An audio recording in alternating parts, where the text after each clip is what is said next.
వైకుంఠ ఏకాదశి సందర్భంగా తిరుమల వెంకటేశ్వర స్వామి వారి 10 మహిమలు తెలుసుకుందాం. వెంకటేశ్వర స్వామి విగ్రహానికి జుట్టు ఉంటుంది.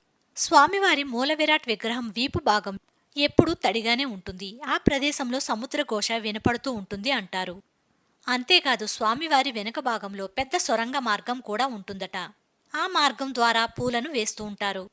ఆలయంలో ప్రధాన ద్వారం కుడివైపున ఒక గుణపం ఉంటుంది. దానితో అనంతాల్వార్ స్వామివారిని కొట్టినప్పుడు గడ్డానికి తగిలి రక్తం వస్తుంది. అప్పుడు పచ్చకర్పూరాన్ని పూస్తారు. అదే ఇప్పటి వరకు కొనసాగుతుంది.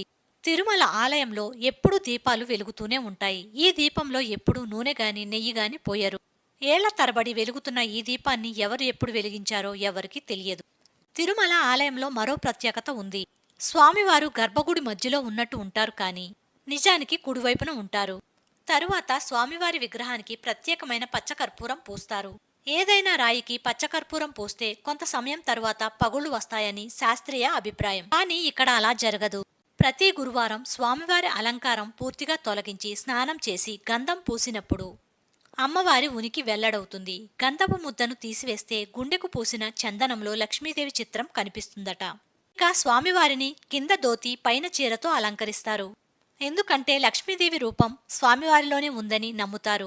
ఇలా చేయడం ద్వారా స్వామివారితో పాటు అమ్మవారిని సేవించినట్లు అవుతుంది. ఇక స్వామివారికి అలంకరించే పూల కోసం ఏకంగా ఒక ప్రత్యేక గ్రామమే ఉంది. ఆ గ్రామం నుంచే పాలు, పూలు, పెరుగు, నెయ్యి అన్నీ వస్తాయి. ఇక స్వామివారికి చెమట పడుతుంది.